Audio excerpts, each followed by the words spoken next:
Research and Programs at the National Digital Inclusion Alliance.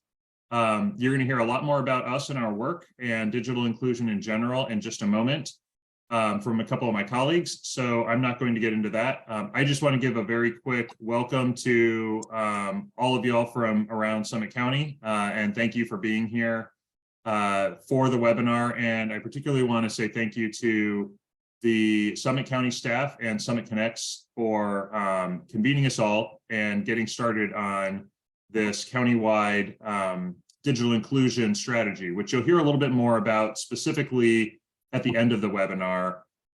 We'll hear from Holly Miller at the county, and we'll talk a little bit more about kind of what work is going to be happening specifically in Summit County over the coming months and beyond. But before we get to that, I want to turn it over to my colleague, Pamela Rosales, to take us through the Digital Inclusion 101 webinar. So Pamela, I'll turn it over to you. Yeah, for right now. So I guess all we need to come up with. Awesome. Okay, thank you so much, Erin. And hi, everybody. Welcome to the Digital Inclusion 101 portion. My name is Pamela Rosales, pronoun she, hers. I'm located in Chicago, and I am the training and engagement manager here at NDIA. So I do a lot of these DI 101s pretty regularly. So I'm very excited to be able to be with y'all and do this for y'all. So here is the agenda for the next hour. We're going to be talking about some basic digital inclusion definitions that will kind of help you in understanding digital equity and this movement, as well as understanding the key barriers to digital inclusion. I'm sure some of you are familiar with a lot of them, but it's nice to kind of go through them in detail. And then after understanding what these barriers are looking like, we then can formulate the solutions from there. We're also going to talk about coalitions and the importance of being part of these digital inclusion coalitions. Then afterwards, our awesome Paulo will be talking about policy. And then after that, you'll hear some statements afterwards. So let's go ahead and get started.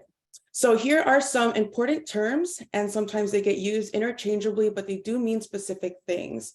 So digital equity, it's when everybody in our community can have access to fast, reliable internet that doesn't go out when the weather's bad, or it doesn't go out when a lot of people are connected to the internet using it at the same time. And they're able to use that internet and do whatever they need to do with it, whether that is accessing telehealth appointments, meeting with their doctors virtually, whether that is going to school remotely, whether that is just simply watching Netflix, all of the above. That is when, everybody in our community can get connected to the internet and do what they want with that. And with digital inclusion, these are the activities that help us achieve digital equity in our communities.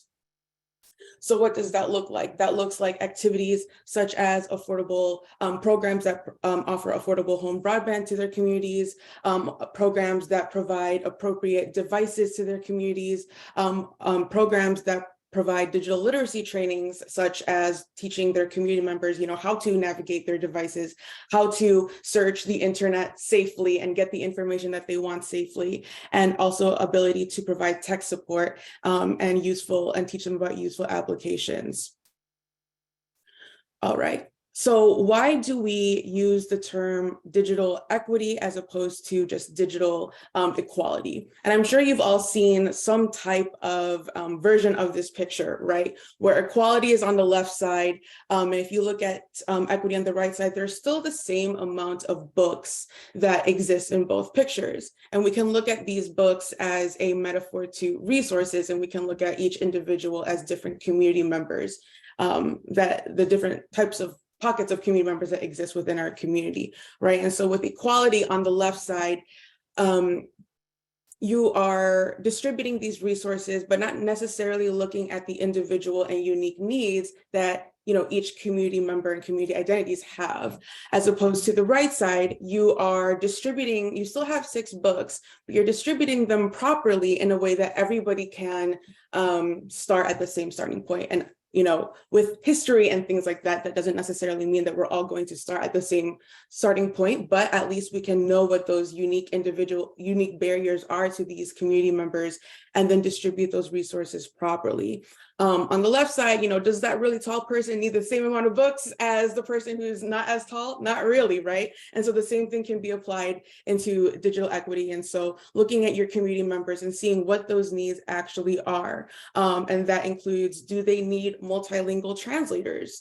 Do specific community members, what type of accommodations do they need? Whether it's for physical mobility, whether it's accommodations that they need for neurodivergence or accommodations that they need for their age.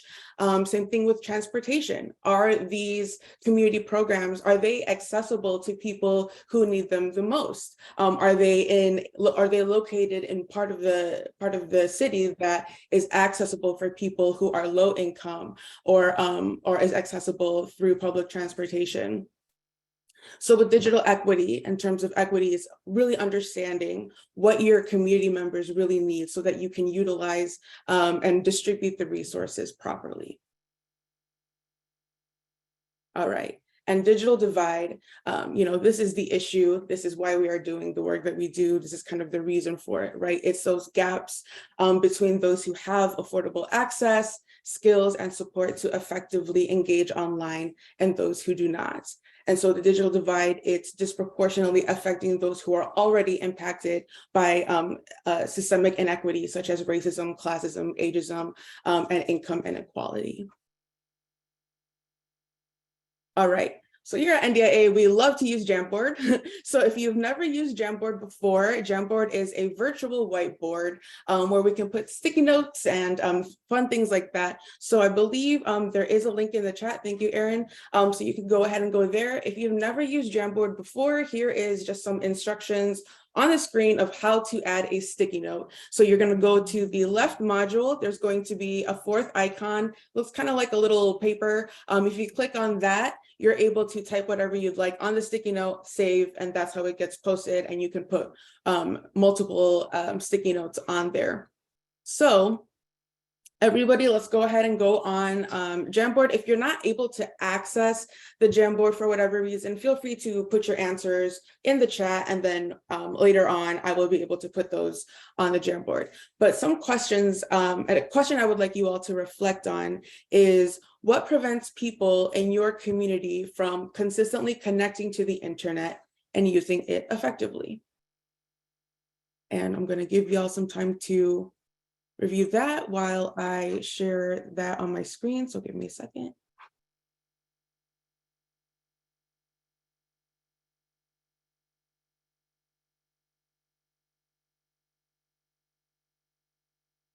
All right.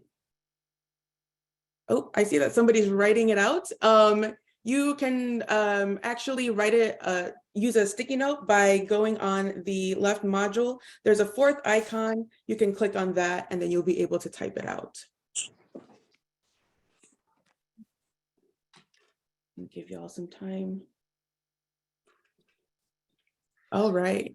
So I'm seeing a lot of people highlighting cost. Cost is definitely a huge barrier. It's very expensive to start a new service, whether that is even just cost in terms of having access to the internet, right? Startup services or startup costs can be very expensive. Costs in terms of getting a device can be very expensive and very overwhelming. There's so many products out there. And so it can be really confusing to know which one is the perfect one for your needs and also matches your budget. Housing. Yes, thank you. If you are transient and there's no permanent housing, that's going to be a huge barrier as to being able to be connected online.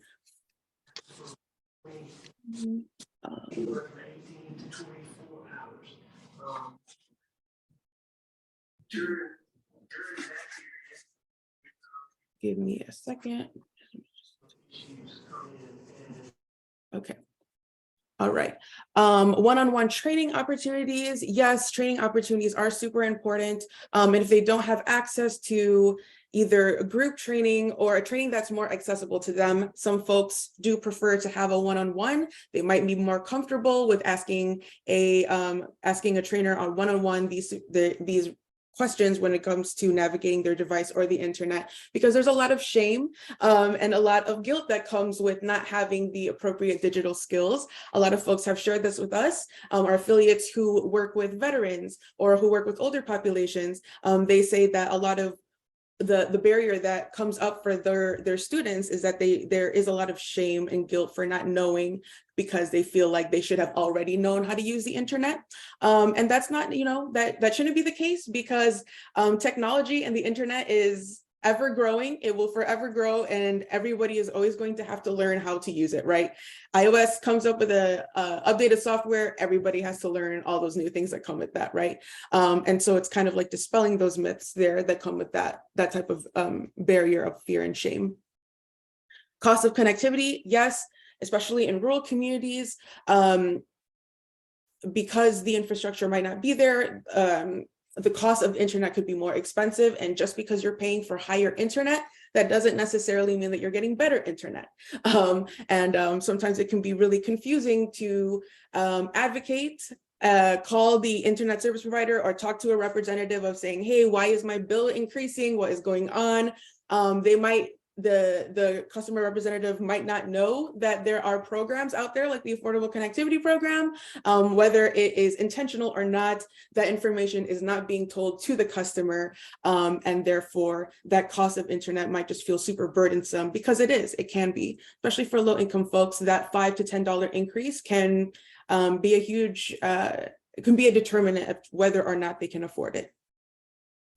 Lack of information. Yes, there's lack of information in terms of what programs exist out there, right? In terms of outreaching, making sure that we're doing proper outreach and engagement into our communities so that people feel comfortable and safe to go and utilize our programs, since we're the ones offering them. Service coverage, computer literacy and access of reliable internet. Yes. Computer literacy, yes, that is super important and such a huge barrier. If you have a awesome, strong internet access and you have the baddest, newest laptop, it's kind of just like a Ferrari sitting on, your driveway if you don't know how to drive it, right? It's just a really pretty ornament if you don't know how to use the thing, right? So again, being aware of programs that exist that are free in our community, that provide those trainings, that would be really crucial for them, whether it is going in person or going to a virtual training online. Somebody wrote rural areas having no infrastructure for it. Yes. Cognitive ability to understand basic concepts, use of internet. Yes. And so making sure people are having access to trainers that can understand what those specific barriers are for people who have those cognitive abilities, or people who need that kind of extra high level attention for that. Because it can be confusing already, right? You see all these keys on your keyboard. I mean, I don't know what F9 does or F10, right? Do you have to know every single thing on your keyboard to be able to use it properly? No, so it can be very overwhelming when you see all of these things that your device can do. And so sometimes people might think, why even try, right? If they see a privacy issue, they're seeing, big companies and their information getting hacked, there could be this overarching feeling of, why should I even look at what the benefits of the internet can bring, or why should I even look into what different devices can be useful for my needs if there's this fear that their information will get hacked, or that their private information will be put in vulnerable places. Inability to pay for internet services. Let me see in the chat, access related to cost. Somebody wrote time used to get to access. Yes. Oh, somebody wrote lack of trust. And that's a big one that we see a lot as well. And sometimes those barriers of fear, lack of trust, privacy concerns can even be like more big compared to some of the other fears, because that might be the thing that will not get them to be to get them very hesitant into looking at what those benefits of being part of the internet is. So lack of trust, I think of lack of trust like you know, when there's risks to anything that we do, including driving a car, right? But with driving a car, we learn all of those safety measures, right? We know about the rules, we know about things that we can do to protect ourselves and the people in our car, as well as protect the traffic around us. And that's the same thing with using and being part of the internet, right? There are ways that you can protect yourself. There are ways where you can learn what are the best types of passwords, you know, maybe 1, 2, 3, 4, 5, 6, that's just not gonna cut it, right? Or your birthday or something like that, things that are more obvious, right? So there are classes out there that kind of teach you those safety precautions. You know, doing 2-step authentication is a lot better and more recommended, things like that. So it's just teaching our community members that their fears and valid of the internet being scary and being you know, this kind of like pool of just getting all of your information. It's a very valid fear, but there is, again, ways to work around that. All right. Well, thank you all so much. Oh, I'm seeing here Erin saying that the top 2 issues that we consistently hear is cost and lack of infrastructure, especially in rural areas. Yes. All right. So thank you all. I will pause my screen so we can go back to the slides.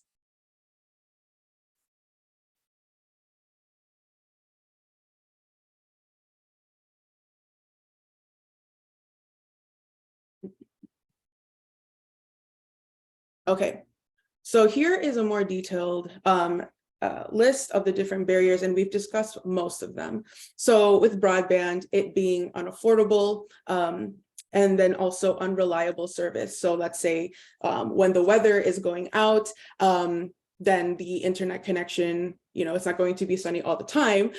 That's just not how weather works. And so with it, there's like a snowstorm or a storm or a rain, or even when it is sunny, something goes out, then that's not necessarily digital equity in that community, right?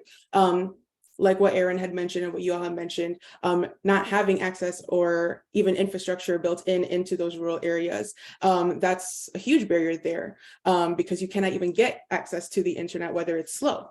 Digital redlining, that is discrimination by internet service providers, or ISPs for short, in deployment, maintenance, upgrade, or delivery of services. And actually in 2017, NDIA alongside Connect Your Community conducted a mapping analysis of the FCC broadband availability in Cleveland.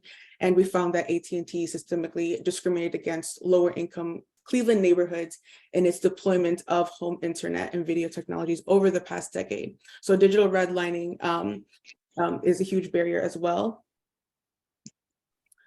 Yes, thank you, Darren, for pointing that out. That lack of availability is not necessarily just specifically a rural issue. Urban communities are affected by it as well. And with urban communities, it's not so much that the infrastructure isn't there, it's also the cost.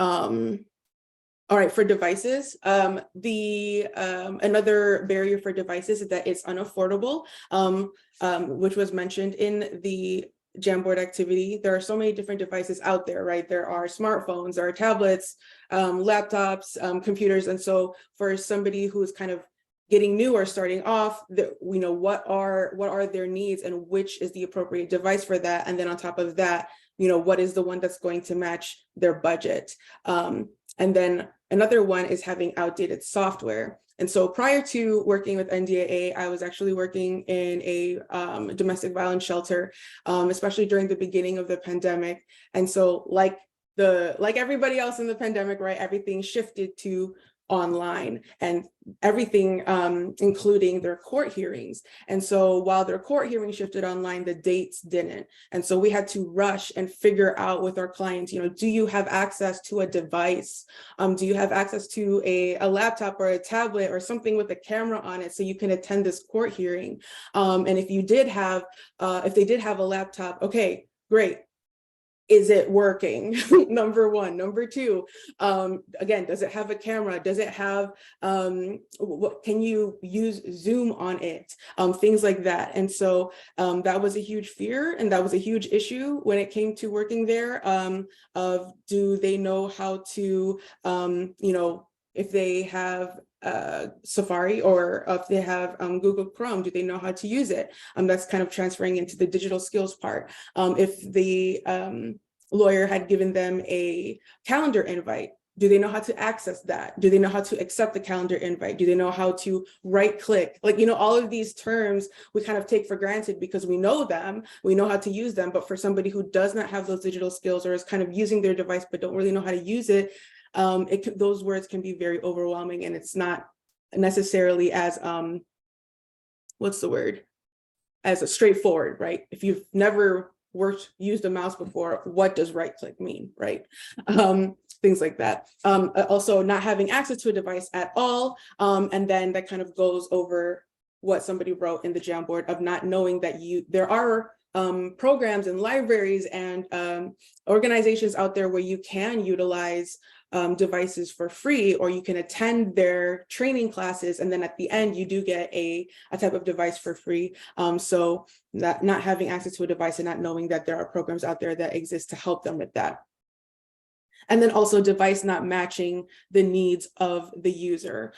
So for example, a Chromebook, that you're not able to download certain programs on there. For example, you cannot download anything Office programs on there. So you can't download like Microsoft Word or PowerPoint or Excel. So if you are working at a job, or working at, you have an internship or something like that where you need certain programs, for example, Adobe isn't also, you can't use that program. It's not compatible with Google Chrome. That's going to be a huge issue, right, for students or for people who are working. So having a device is great, but if it's not meeting the needs of the user, if the software is not outdated, then it kind of is not pointless, but it's not getting to it's not going to help them use the internet the way that they need to. And then lastly, the key barriers that we see a lot here is those digital skills. So having no digital skills or very limited digital skills, and feeling overwhelmed about all the, feeling like they have to learn everything in order to be able to access the internet. That's not true at all.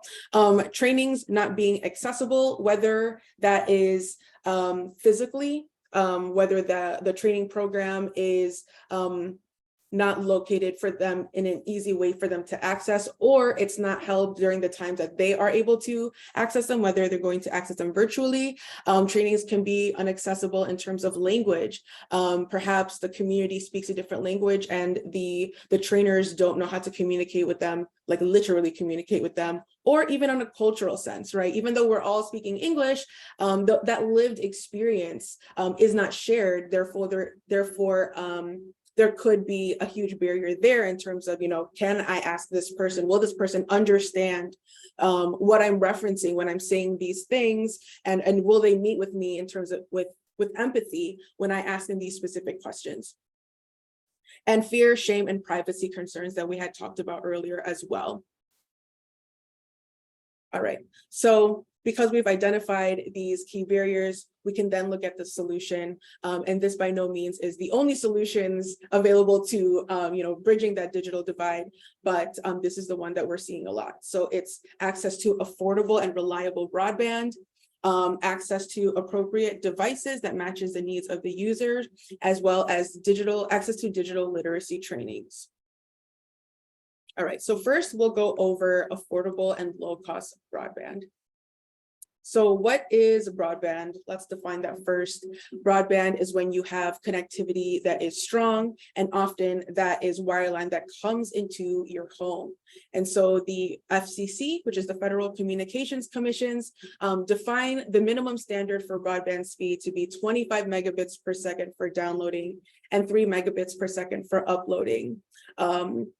However, that was defined in 2015. So 8 years later, best believe that those speeds are not enough for now. And it wasn't enough then either. But when I started with NDIA 25.3, I didn't know what that meant. So what does that mean, right? So when you think about a family of 4 that has 2 people working from home, whether it's they're working remotely or they're studying remotely, they have at least 5 devices connected to the internet. So think laptop, tablet, smartphone, smartwatch, and then they're streaming videos in HD. According to Broadband now, you would actually need 100 megabits per second, not 25.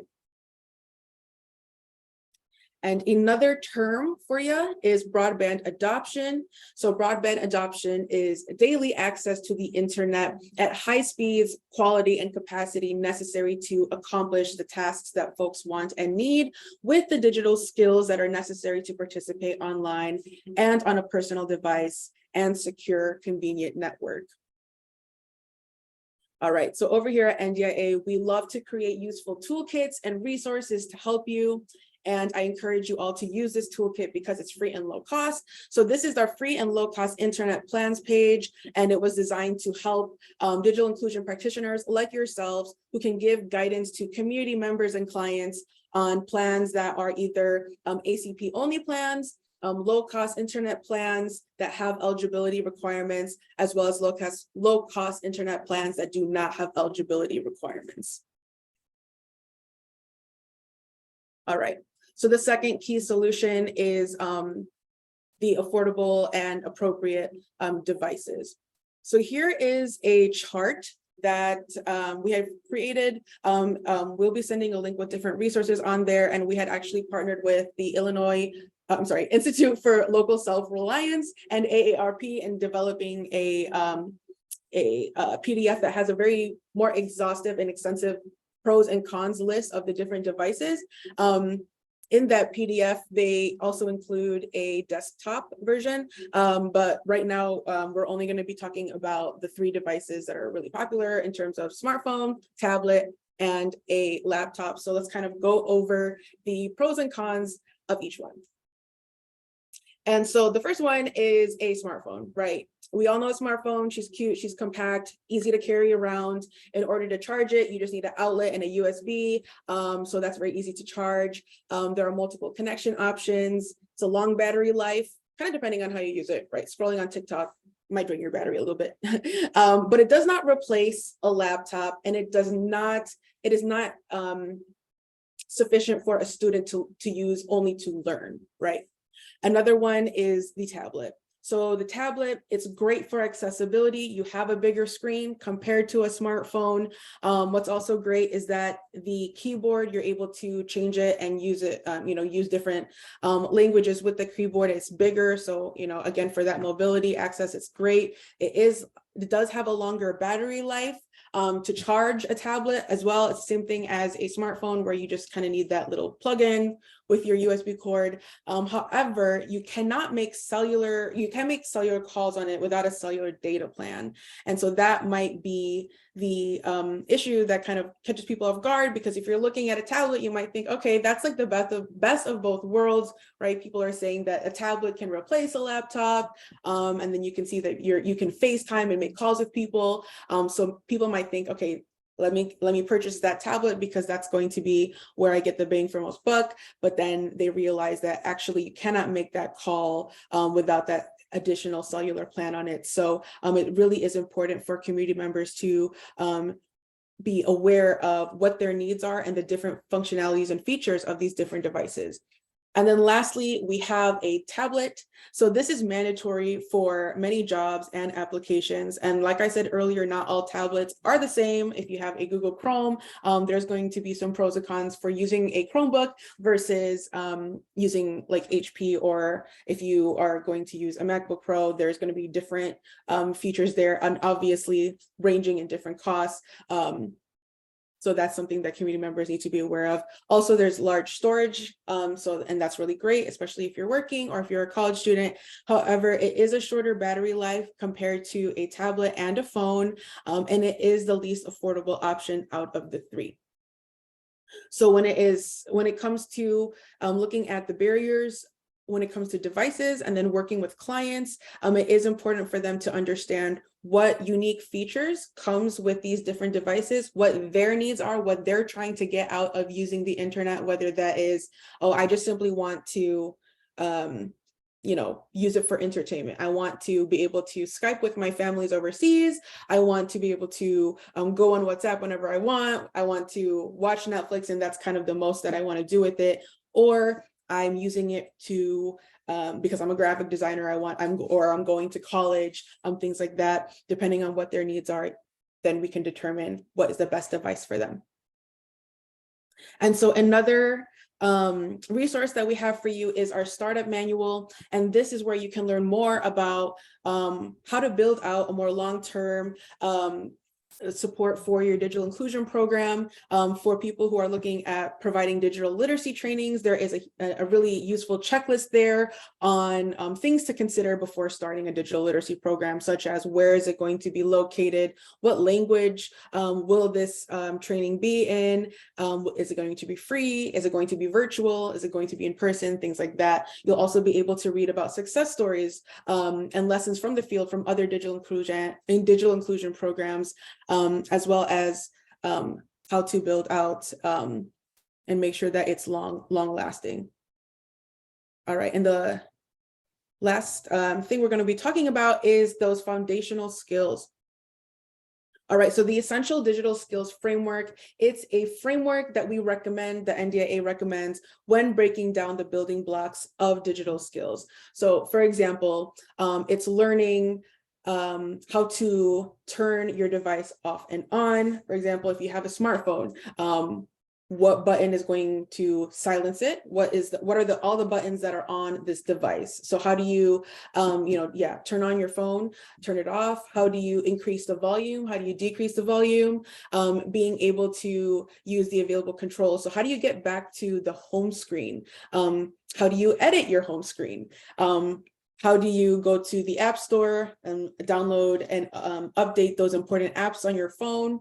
How do you connect your device to a safe and secure Wi-Fi network? How do you update and change your password? That is a really big and important skill for us. If updating and changing your password, if that takes about 5 minutes, that's great. That means that you have the digital skills for that to happen. But for those who don't know how to do that, it can actually be a full long day event. I was also working with community members that don't speak English and have very limited digital skills. And so getting their work password, that was a huge whole day ordeal. And that can be very stressful if you have to do something for work, like, watch a training that was already due and you have to submit it, or the deadline is that day to finish whatever that thing is, and you have to recover your password. That means that you have to know the password to the account that recovery password link is going to be sent to. And it just can be this overwhelming domino effect, right? But having those digital skills, it could actually really reduce that to it being just 5 minutes. Another foundational skill is being able to connect to the internet, open a browser, find and use websites securely. So knowing that if you get a text from a random number saying, hey, fill out the survey, or hey, congrats, you won this $100 Amazon gift card, just click the link, having that discernment, which is a skill to look at something like that and think, okay, if I click that link, something bad's going to happen. Or if I click this email link, a virus is going to enter my computer, or knowing that the spam folder, don't be clicking those links or anything like that, right? So having those foundational skills to discern, okay, what are safe websites to go to, what are more reliable websites to go to, and how to identify when something is scammy, right? Okay.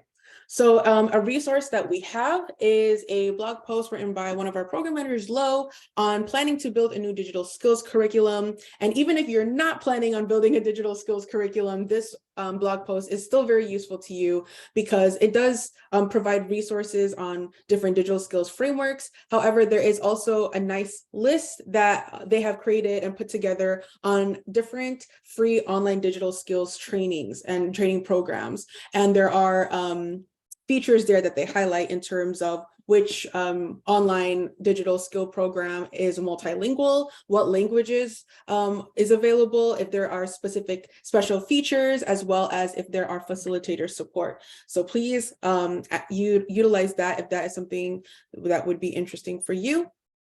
And so one program that we like to highlight is one of our affiliates, the Ashbury Senior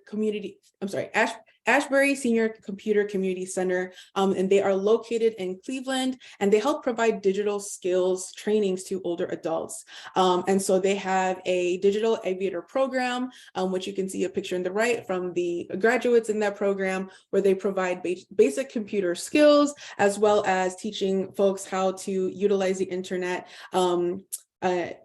figuring out privacy and safety concerns on the internet, knowing how to access telehealth, so knowing how to use those apps and get connected with their doctor virtually. They also provide trainings on how to video chat and attend webinars like this. So these are the type of programs that exist in our communities that are free. And oftentimes, I wouldn't say oftentimes, but there are programs that if you finish and complete their training, you might get a device too. So that's important to be aware of, so that if you do meet a community member who does not have access to a device, you can say, hey, these programs exist.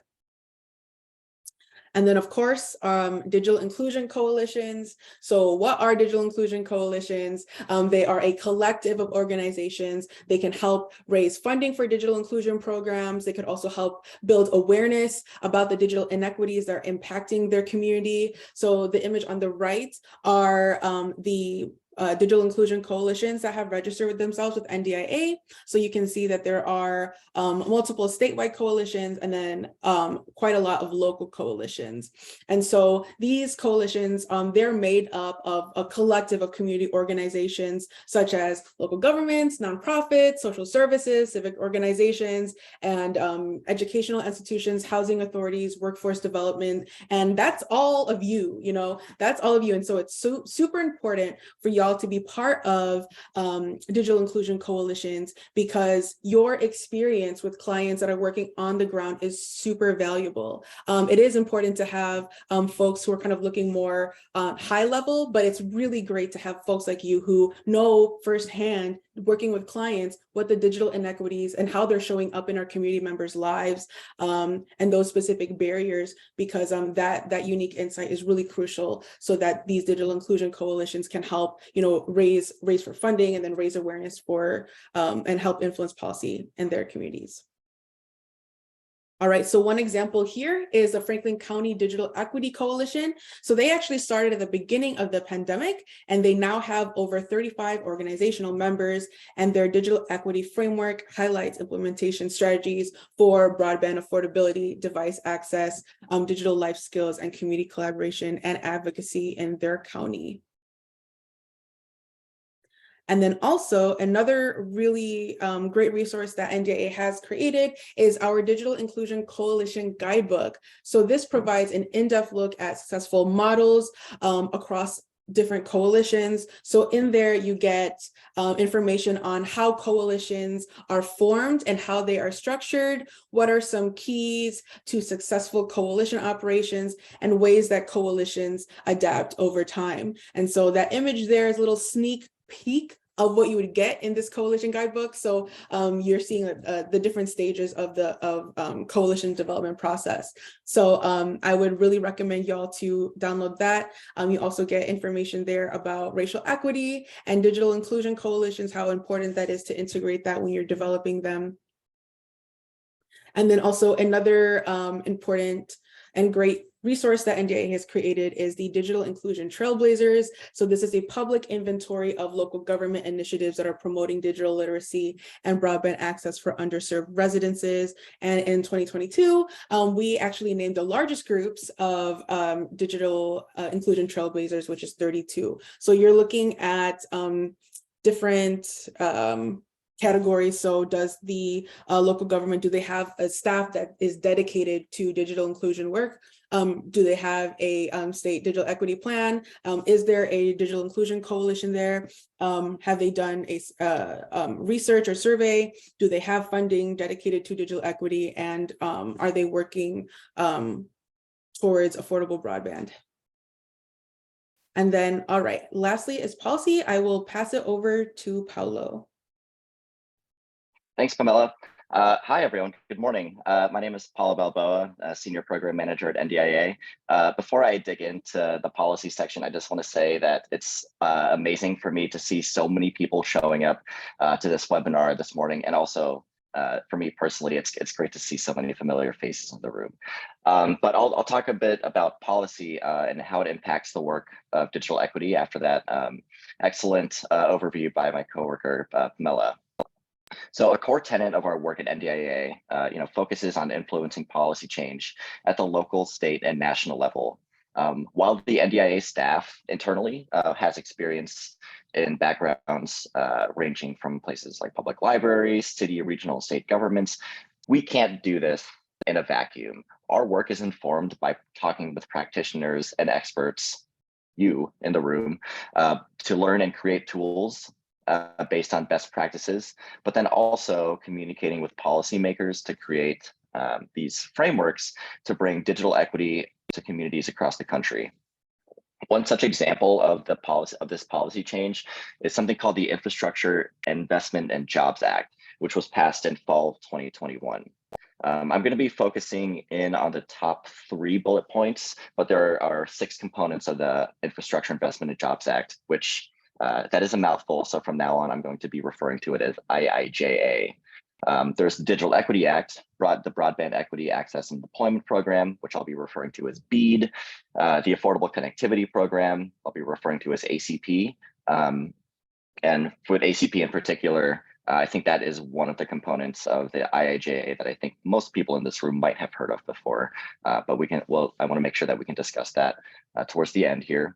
But there's also the Tribal Connectivity Program, the Middle Mile Connectivity, and also the Digital Discrimination section. So I'll just focus in on this very top line in the red here. That's $65 billion with a B, billion, not an M, but a B. Even 2 years ago, 3 years ago, we couldn't even imagine that there would be such an historic investment in digital equity from the federal government. So it's important to start thinking about how you in this room as local digital equity practitioners, or maybe folks who are just getting into this space, how your work touches this federal investment in our work. One reason to start thinking about this is that it can position you, your community, and your organization for future investment, whether that comes from this act, particularly the IIJA, or from future funding down the line. There are some major things that I want you to keep in mind as I talk through the components of this act. The IIJA is once in a lifetime. This is a one-time investment to bridge the digital divide. So I want you to think about asking yourself, what are the social and digital dividends that you want for your communities in the future, a year from now, 5 years from now, 10 years from now, or 20 years from now. The work that we do now is setting the groundwork for the impact that our communities will feel for lifetimes. This is an opportunity for you to include the perspectives of the most vulnerable members of your community in the planning process here. I'm thinking about Pamela's slide at the top of the slideshow today with the people standing on top of the books. Equity is super, super important. And that's one of the reasons why you're here this morning.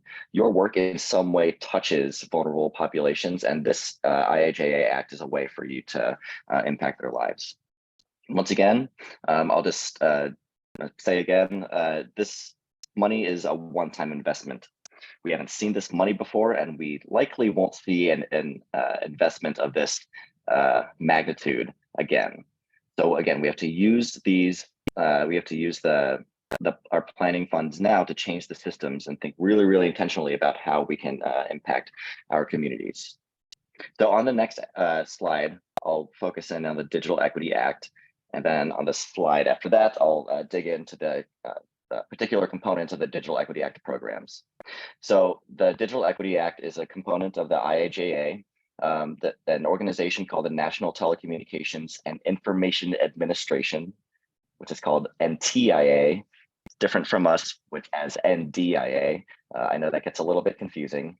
NTIA is the federal entity, and we at NDIA are your local friendly national nonprofit delivering webinars like these.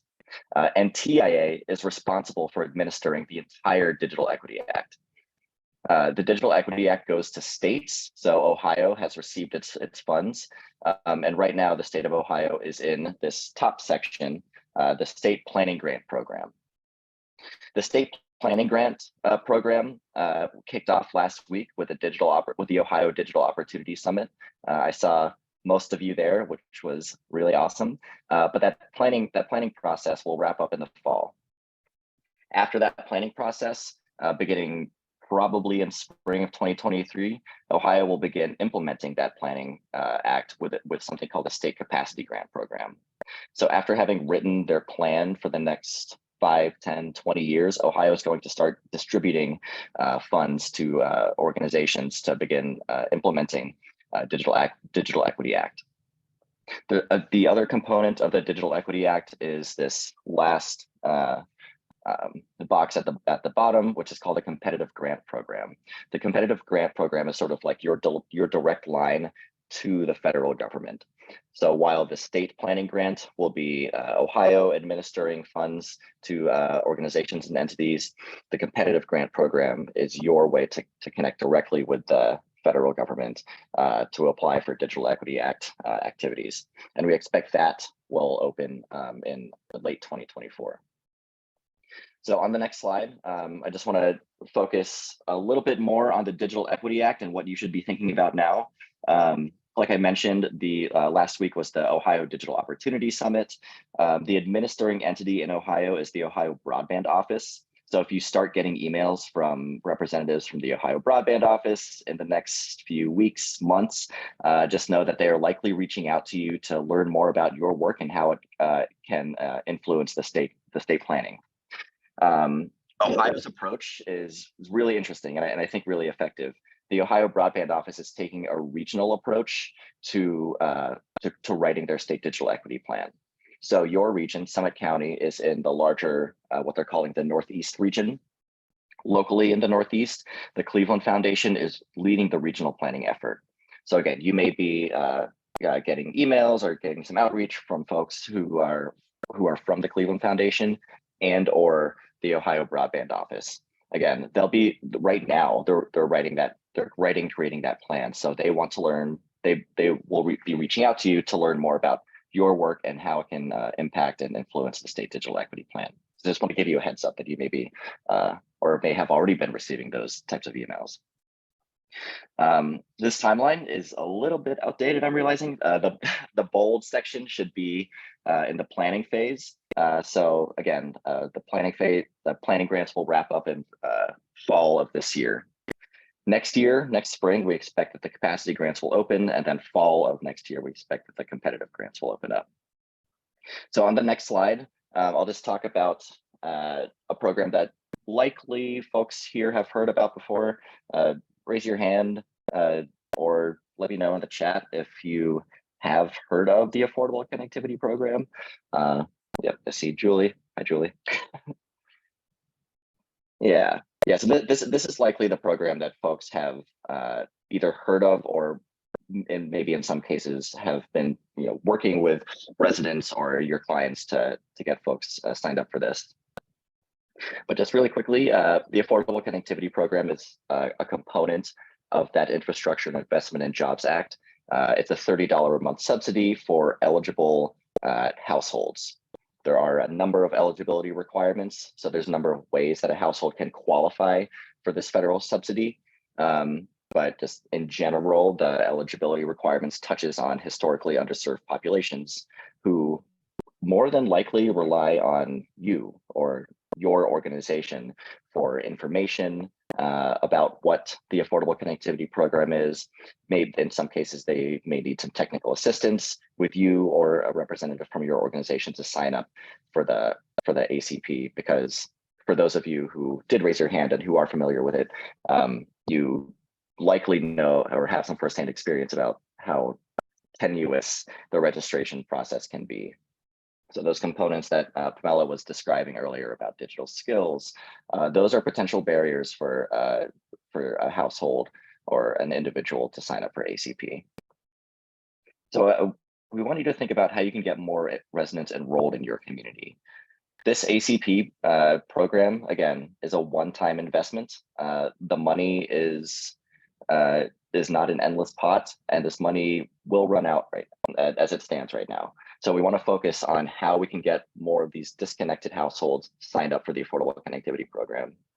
I saw in the chat earlier that it's not just an availability issue. Sometimes it's an information issue. Sometimes it's a trust issue.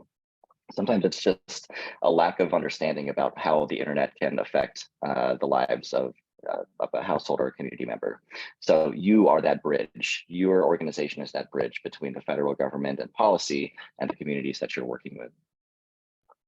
On the next slide, I'll just touch on another relevant component of the IIJA, and this is called the Broadband Equity Access and Deployment Program, shortened to BEAD. You can see a theme here. There's a lot of alphabet soup in our world. So we at NDIA try to do our best to spell out what all of these acronyms mean. But just really quickly, BEAD is the component of the IIJA that is the physical infrastructure. So these are the pipes and wires in the ground. The BEAD program prioritizes deploying broadband service to unserved areas. That means areas that currently receive less than 25 megabytes download and 3 megabytes upload. As Pamela described earlier, that's not enough. We know that that's not enough, and that's right now that's the bare minimum. That's the ground. The BEAD program further prioritizes after unserved areas, which again is 25.3. Their next priority is underserved areas. That's areas that are equal or greater that currently receive equal or greater than 25 megabytes download, megabits upload, and 3 megabits upload, and less than 100 up, down, and 20 up. The next priority for BEAD is connecting community anchor institutions.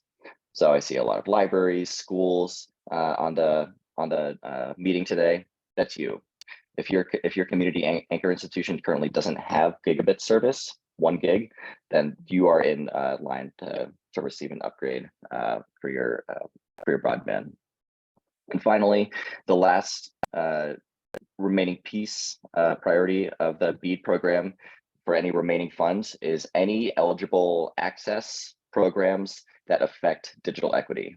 So in the slides previous describing what Digital Equity Act is, BEAD can also touch on these activities because the federal government recognizes the importance of tying together physical infrastructure of pipes and wires and making sure that everyone has fast broadband speed, along with digital equity opportunities and programs, which folks at Summit County are prioritizing in their plans as well, and that they'll describe here in a few slides. In the next slide, I know that this has been a lot of information. There's a lot of moving parts to the policy world, at least in the digital equity world. So I just want to note that there are several resources that NDIA has written and created that address policy in the digital equity world. As Aaron mentioned in the chat earlier, we'll be following up with an email with copies of this slideshow, but also a resource page with links to all of the links that we've put in the chat, and also all of the links that you see on this slide. So on the next slide. Awesome. Thank you so much, Paulo. I realized that we actually never introduced NDIA. So I'm so sorry for that. So let me go ahead and introduce our awesome organization. You can see my awesome coworkers on the right there. That was when we had our fun staff retreat in Ohio in August. So what does NDIA stand for? To add to the alphabet soup, it is the National Digital Inclusion Alliance, and we advance digital equity by supporting community programs and equipping policymakers to act. And we are a nonprofit representing and serving over 1,100 US organizations in 48 states, including DC, Puerto Rico, and the Virgin Islands, that are working for affordable broadband, access to devices, and digital skills training and support. And we are also very happy to be partnering alongside 12 tribal entities and privileged to work alongside tribal-led organizations. And so with NDIA, here at NDIA, we facilitate knowledge sharing forums such as our monthly community calls, working group meetings, and our very popular NDIA listserv. So after learning from our community, we draw major themes from what we've learned, and we aligned our advocacy efforts with that and create these really useful resources that we've talked about today. And so lastly, I want to talk about joining the NDIA community. It is free if you join as a friend or if you as an affiliate. If you affiliate your organization with NDIA, you get access to our NDIA listservs with free resources, tools, and surveys that come out. It's a really great resource to use if you have any questions about digital equity work. People shoot questions on the listserv a lot, and then our community is very helpful and resourceful and helping you get those questions answered and share what they're doing. We also have those monthly community calls and then access to our monthly newsletter. All right, so thank you all. I will be passing it over to Holly, and they'll be talking more about the summit. All right, Holly, over to you. Good morning, everyone. On behalf of Summit County Executive, thank you for attending the webinar. 60 people. I echo what Paulo said of this is an amazing first step for us, and I think it kind of validates what the smaller group has been working on. The digital equity is something that's very important to everyone in Summit County. The Summit County Executive has allocated funds from our ARPA allocation to build a middle mile fiber ring, about 127 miles of fiber to connect all 31 communities. So fiber will be run to a single point in each community. And then we will be working with an internet service provider, and we're in talks with different internet service providers to run that final mile, to connect that middle mile to the businesses and the residences within those communities. However, the executive understands that just building that fiber and connecting those homes does not address all of the issues that NDIA brought up today for us.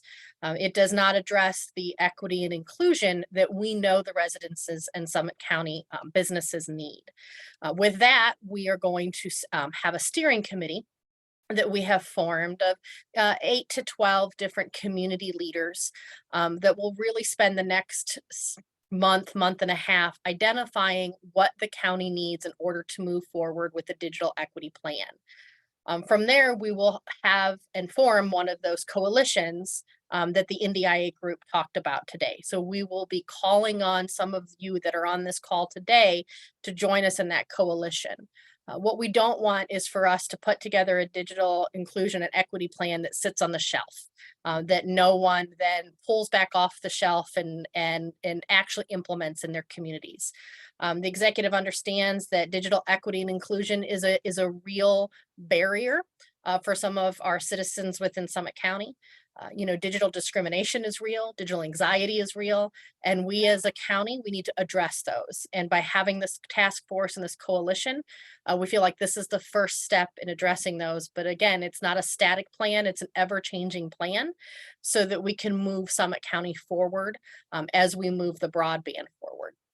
One of our biggest partners in the Summit Connects and broadband project is Fairlawn Gig, and Ernie Staten is on the call. And Ernie, do you want to add anything to what I said? Sorry, it took me a second to get off mute. No, I don't have a whole lot other than I do think that this is a way to move the ball forward, obviously, and by the executive committing to both this middle mile ring and to a digital inclusion. I think it's a big step forward for Summit County. I really am excited to see what can come out of this. Thank you. Aaron, Paulo. All right, no, thanks, Holly and Ernie. With that, I see that we have just a minute up left on our time together. So I just want to say thank you all for attending the webinar. This has been recorded, so for your reference, if you need to come back to it, we'll be following up with a resource page with the links that we've been putting in the chat, as well as a copy of the slide deck. I just want to mention before we close up that this is just the beginning of our work, NDIA's work with you in Summit County. There will be plenty more opportunities for you to connect with us if you haven't connected with us already. And this work is just now beginning. We're kicking off with the county to begin developing recommendations for a countywide digital equity plan, which we're really excited to get that work started on. So if you're here, I hope that this isn't the last time that we see each other. This work is just now kicking off, and we'll look forward to seeing you again down the line in meetings to develop and shape this plan moving forward. So that's closing on this particular webinar. Folks who have been invited to the steering committee meeting, I'll just note that that is a different Zoom link, which you should have received in an email earlier this week. So this ends our webinar meeting, and for folks at the steering committee meeting, I'll see you again in a minute or so in a different Zoom link. So thanks all from NDIA, and enjoy the rest of your afternoons. Thank you. Thank you, everyone.